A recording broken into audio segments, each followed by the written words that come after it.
We're reading from Srimad Bhagavatam, Canto 4, Chapter 27, Attack by Chandavega on the city of Puranjana. Verse 23. Please repeat. Tato vihata sankalpa kanyaka yavaneshvara Mayopadishtam asadya vavre nana bhayang patim. Translation and purport by His Divine Grace A.C. Bhaktivedanta Swami Srila Prabhupada Ki Jai. Translation: After she, this is the daughter of time, after she was thus disappointed by me, this is Narada Muni speaking, with my permission she approached the king of the Yavanas, whose name was Bhaya, or fear, and she accepted him as her husband. Purport: being the most perfect Vaishnava, Sri Narada Muni is always willing to do good to others, even to one who curses him. That's nice, isn't it? Although Kalakanya, the daughter of time, was refused by Narada Muni, she was given a shelter. Of course, no one could give shelter to her. Of course, no one could give her shelter, but a Vaishnava gives shelter somewhere to such an unfortunate girl. When Jara, or old age, attacks, everyone dwindles and deteriorates. In one stroke, Narada Muni gave shelter to Kalakanya and counterattacked the ordinary karmis. If one accepts the instructions of Narada Muni, the ocean of fear, Bhaya, can be very quickly removed by the grace of that great Vaishnava. Tato vihata sankalpa kanyata yavaneshwaram mayopadishtam asadya vavre namna vayam patim. After she was thus disappointed by me, with my permission, she approached the king of the Yavanas, whose name was Bhaya, or fear, and she accepted him as her husband. One curious feature of this passage within this episode of the story of King Puranjana, to me curious, is that Narada, who is telling the story, is now involved in the story. He's explained to King Prachina Barhi that he's going to tell an ancient history, as Prabhupada translates it, itihasa. Prabhupada usually translates as history. But we also notice that the nature of this ancient history is that it's highly allegorical, isn't it? There's this king and his name is Puranjana, but why is he called Puranjana? Because he's in this Pura, which is now being attacked by Chandavega, what did Chandavega mean? Who remembers Chandavega? No, old age is the daughter of time.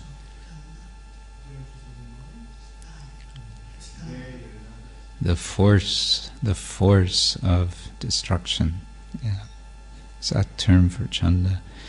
Anyway, it's the force of time in with 700 and how many soldiers? You remember? 720 2 times 360. Why 2 times 360? Days and nights, right? So it's very allegorical, and it seems like Narada is telling us a story, an allegorical story, and now he's in the story. He's being proposed to by the daughter of time, and he is refusing her proposal, and then he is getting cursed, and then he is advising her, upadishtam, he's directing her toward Yavaneshwaram. Yavana is also kind of curious, because Yavana, as we understand, refers to a certain nationality, in effect, generally associated with the Greeks, and there's a term used in, I was reading, in ancient Persia for Greek servants that they had in the Persian Empire. The word wasn't exactly Yavana, but it was obviously related to Yavana. So you could say, Prabhupada translates the king of the untouchables, you could say the lord of the Greeks. In any case, a similar, somewhat parallel relationship is there in the Mahabharata. The Mahabharata is told by Vyasa, and Vyasa is very much involved in the story which he tells. Very much involved. He becomes the father of principal characters in the story which he is telling. Well, I'm using the word story consciously. Is it history? Is it just story? There are different understandings of that. Similarly, is this history or is this just a story? Is Narada, people would say, oh, he is a legendary character himself. So you have different sort of levels of reality. But this is, I find curious that Narada is here entering into his own story. And I also thought it's curious that the event that's happening here might remind us of an event that takes place in the Ramayana when Ramchandra and Sita are in the forest, and the sister of Ravana, the Rakshasi, what's her name? Surpanaka, she whose nails, naka, are like shurpa, like a winnowing basket for separating wheat grains. Winnowing basket nails, Devi Dasi, came and proposed to Rama, and Rama was quite polite and said to her, well, I'm already married, thank you very much, but actually my brother is a bachelor. Lakshmana, he's very eligible. And then she approached him, and Lakshmana said, well, thank you very much, but I'm too busy serving my brother. I don't have any time for getting married. Marriage is... I wouldn't be a very good husband, I wouldn't be a responsible husband because I'm fully engaged in serving my brother. And then she becomes angry, and then we know what happens. Similarly, the daughter of time will become angry, and in her anger, she will curse Narada. But that curse, we understand, is for Narada a blessing. And Srila Prabhupada has referred to this in another context with relation to himself. He says that Narada was cursed. Similarly, I, speaking of himself, have been cursed by the parents of my disciples. How does he put it? I've been cursed by the parents of my disciples to always travel.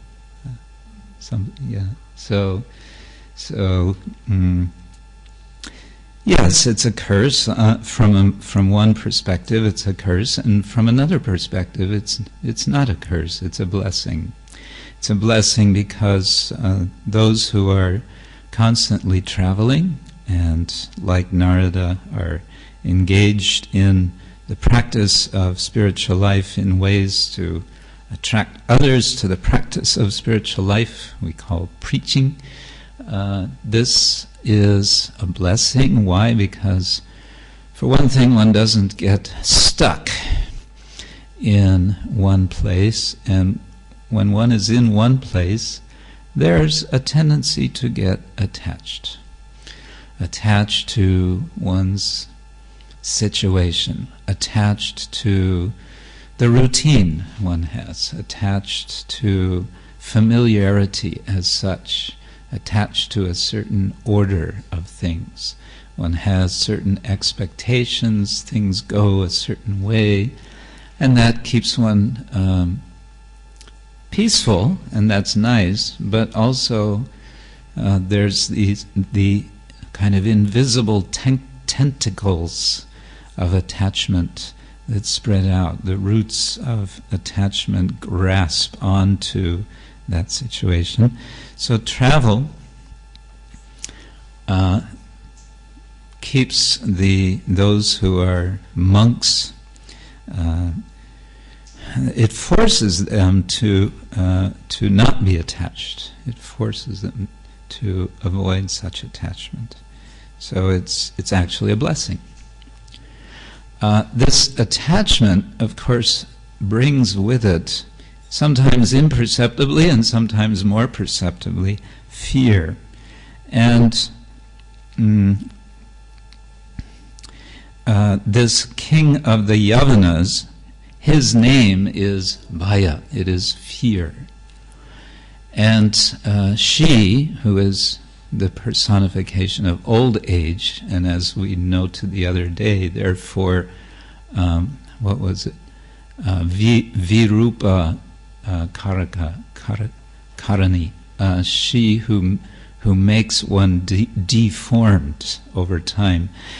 She is associated with fear. And this works in two directions. There's the fear of old age, and then there's old age itself bringing fear.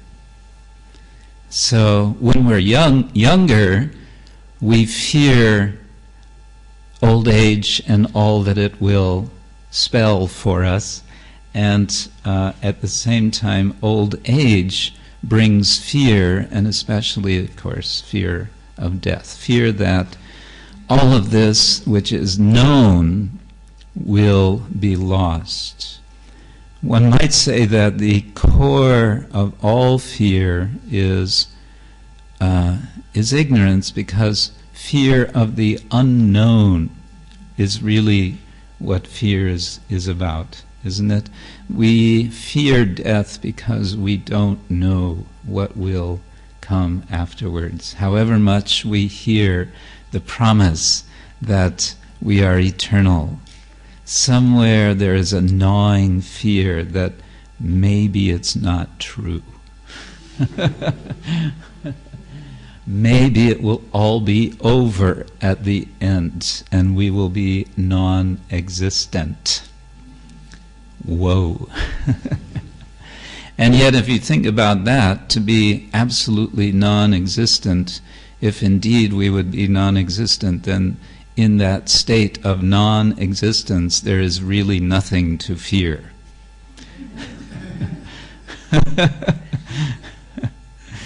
So from that perspective, there's no reason to fear.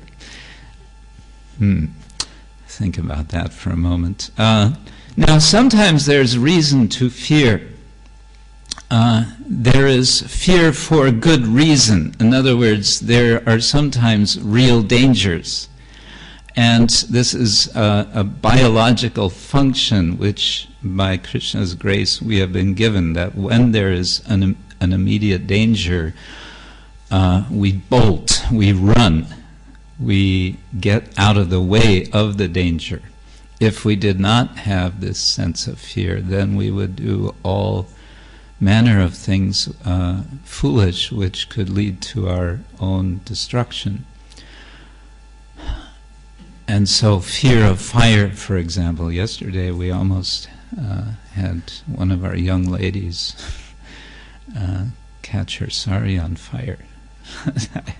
I was, I think, the only one who saw it, but I was suddenly so kind of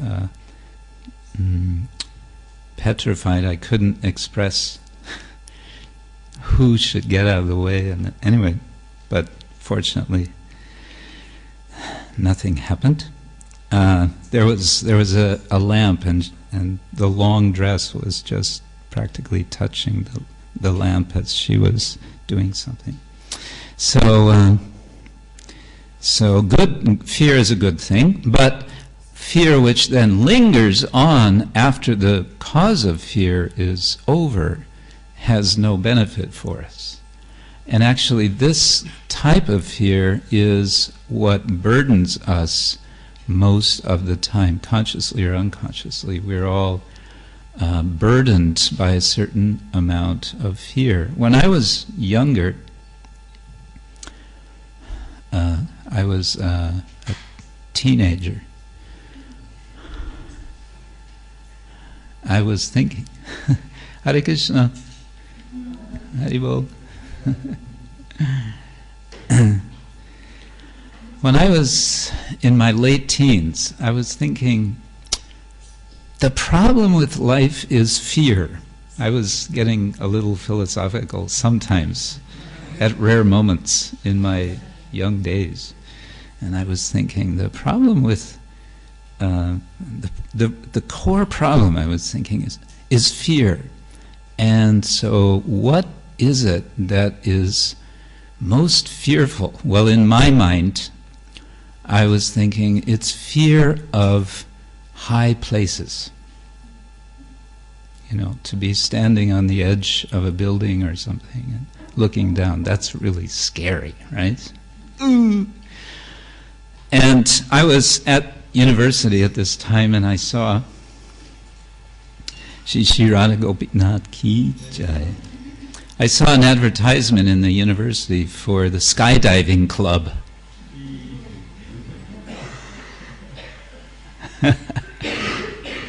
You could join the student skydiving club, and nearby at the airport, and it didn't cost much. You could get a 3-hour lesson in skydiving before you made your first jump. So I thought, that's it. I have to do this. This is so frightening. This is so scary that I'm going to do this. And then in this way I will overcome my fear. Well, I'm still here, alive. Actually, the first jump, something actually wrong happened, which fortunately I was not aware of. Yeah. The instructor forgot to tell us that he said that as soon as the parachute opens, actually nowadays they use a different kind of parachute which works much better. They're shaped like this, but in those days they were round and they have a hole in the center. You've probably done parachuting, yes. So they have a hole in the center, and so as soon as the parachute opens, you're supposed to look up and check to see that it's open properly. Because if it's not opened properly, you're supposed to release it, and then you have to pull your auxiliary parachute. Yikes. But they didn't tell us. I'm sure they didn't tell us that at the top of the parachute there should be a hole. So when my parachute opened, there wasn't a hole because one of the ropes of the parachute had wrapped around part of the parachute, so the parachute was effectively smaller. And it was closed at the top. When I looked up, it looked, hey, it's open. Haribol! So I went happily down, more quickly than one was supposed to.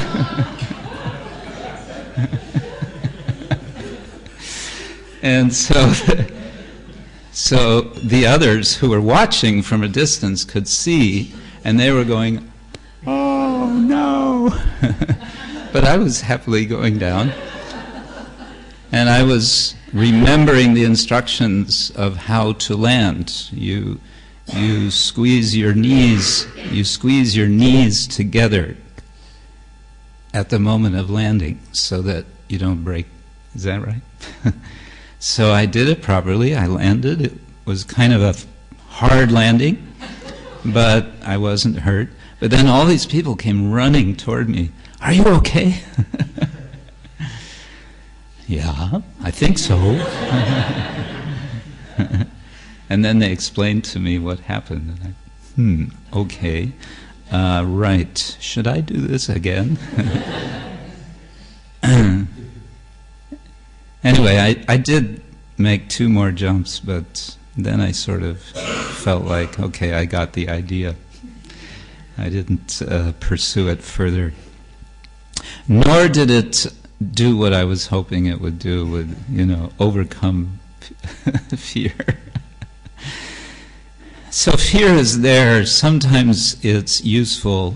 Sometimes it's, most of the time perhaps, we are burdened by fear, and we have fears which we do not need. We do not need them.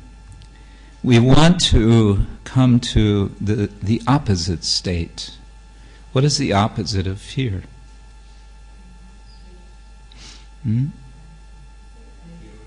Faith. To be sure.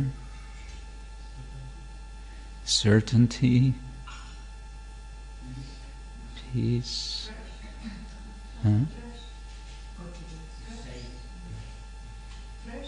Trust. Yes, all these things. I'm thinking of one more thing. Confidence. How about courage? Courage. Yes. Courage is... what is courage? Well, one way to put it is it's a courage. Courage is the courage to. I'm putting into my definition the word to be defined.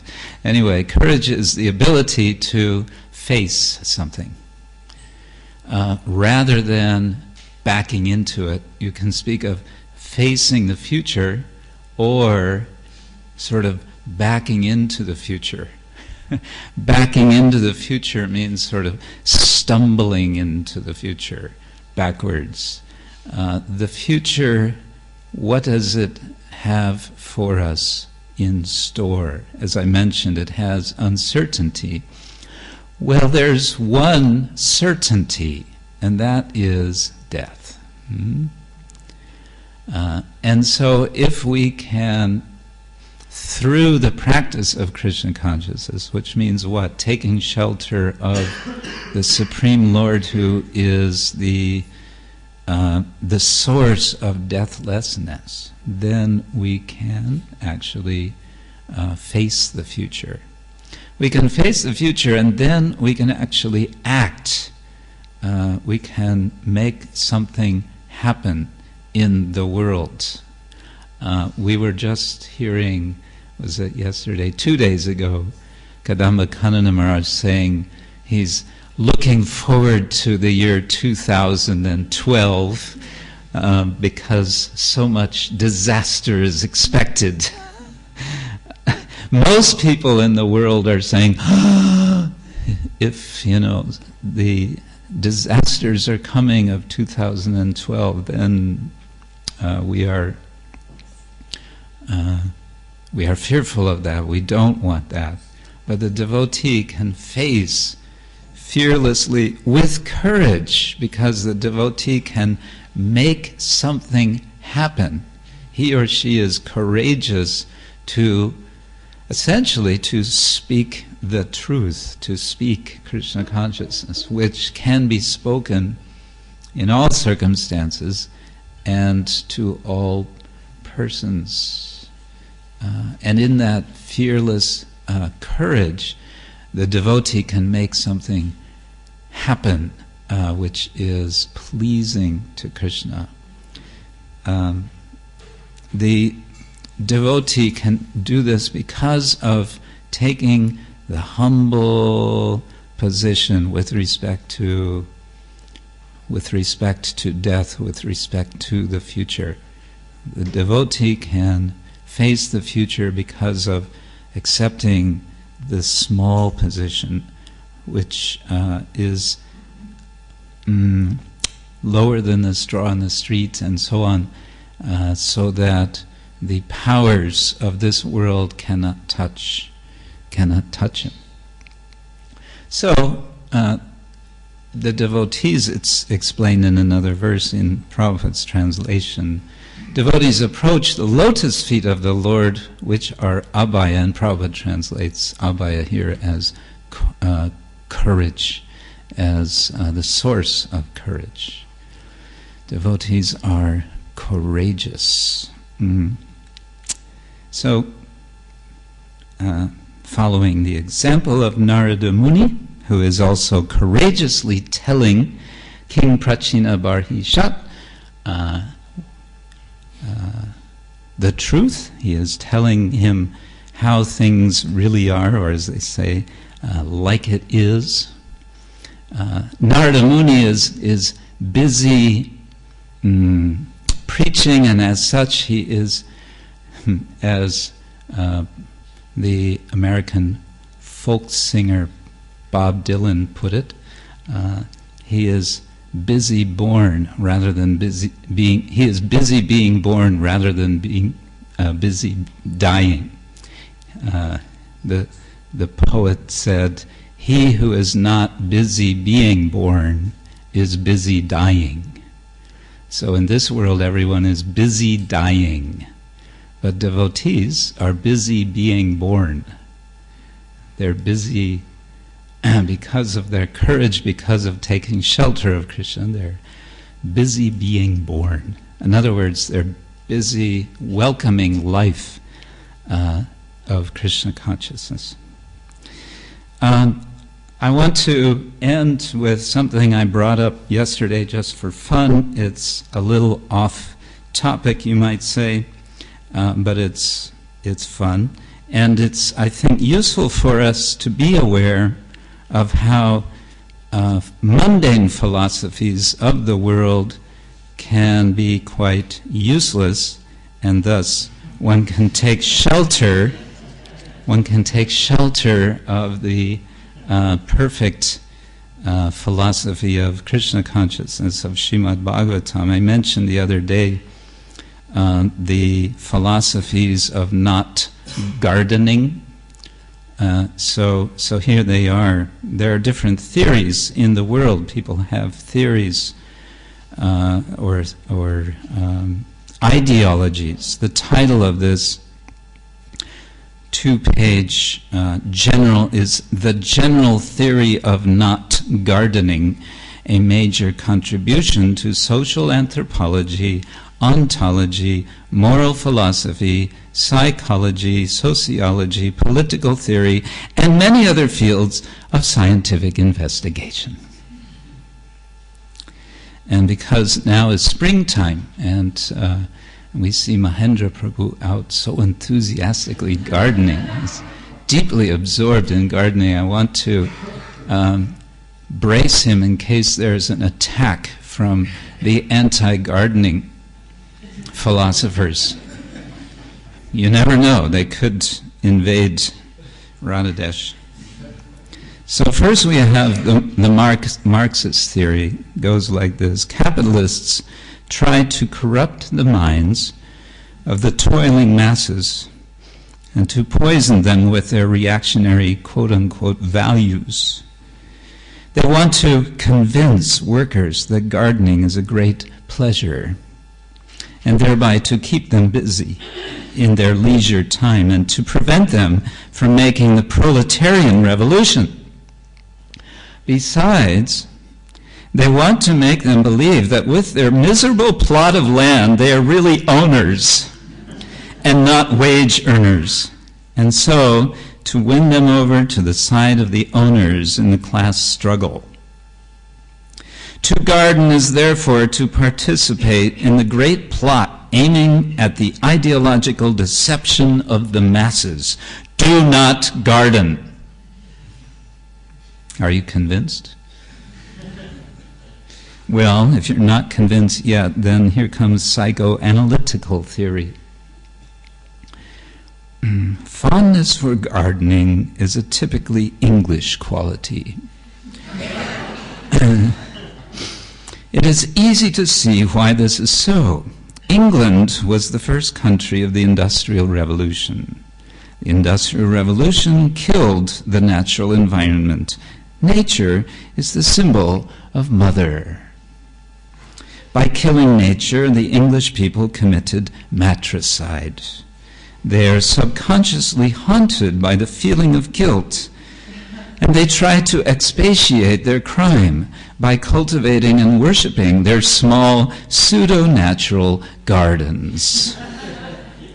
To garden is to take part in this gigantic self-deception which perpetuates the childish myth, you must not garden. Are you convinced? Well, then there's existentialist theory. People garden in order to make nature human, to civilize it. This, however, is a desperate and futile attempt to transform being in itself into being for itself. This is not only ontologically impossible, it is a deceptive, morally inadmissible escape from reality, as the distinction between being in itself and being for itself cannot be abolished. To garden, or to imagine that one can, quote-unquote, humanize nature, is to try to efface this distinction and hopelessly to deny one's own irreducibly human ontological status. To garden is to live in bad faith. Gardening is wrong.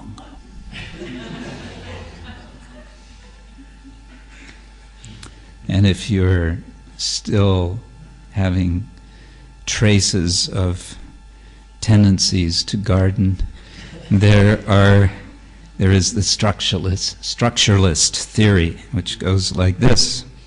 In primitive societies, life was divided into the pair of opposites, work and leisure, which corresponded to the distinction field, house. People worked in the field and rested at home.